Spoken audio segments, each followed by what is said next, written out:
When Resident Evil 0 came out on the GameCube, I really felt that the series was running out of ideas at that point. Thankfully, they revitalised everything with Resident Evil 4, but playing the remaster, I still feel the exact same way. The remaster job itself is really good, probably better than the remake remaster. The pre-rendered backgrounds have an ageless quality to them, and they look even better thanks to the improved lighting. Character models have had some work done to them as well. They look fine, but certain things like Billy's arms look quite jagged and sharp, which makes them stick out and look at odds with the background. There's the original tank or revised controls, widescreen support, and Wesker mode, which is just you playing through the story mode but as Wesker and his superhuman powers. The story is what you expect from Resident Evil, pure cheese, but it fills in some of the lore that was missing at the time. The two main characters, Billy and Rebecca, never really had the impact Chris and Jill did for me. Billy feels like Capcom were trying way too hard to make a cool character and he just comes across as a smug twat. And there was always something, you know, about Rebecca. Why don't you have a seat right over there? It's Resi Zero's constant retread of familiar ground that brings it down for me. Dogs come through windows, crows come through windows, puzzles are copy-pasted from other games. It just feels like a game that's going through the motions. You go to a mansion, then a lab, and you blow it up at the end. Sound familiar?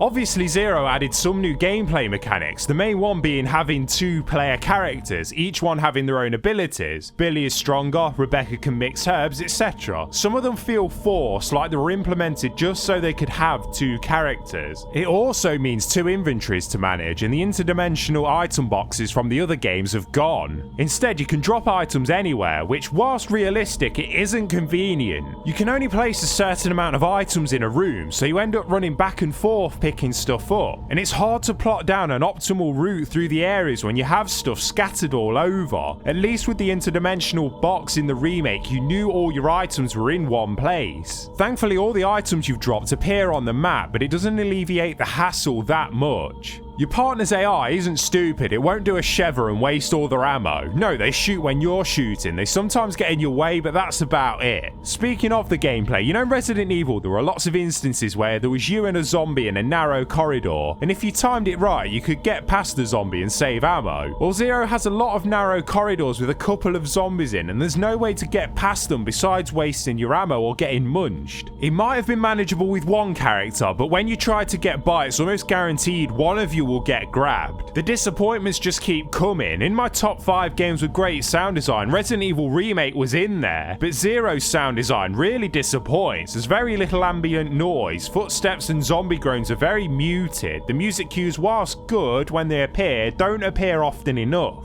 Zero's biggest problem though is it has no ideas of its own. It feels like a mega mix of the previous games. It fixed things that didn't need fixing, like the item boxes. It's also not paced as well. It puts all its cards on the table way too early. Within the first 20 minutes you fight a giant scorpion and everything after that just feels kind of quaint. A part of a remaster's appeal lies in the nostalgia, I think, but me and many others didn't like Resident Evil 0 in the first place, and nicer visuals aren't suddenly going to make it a great game.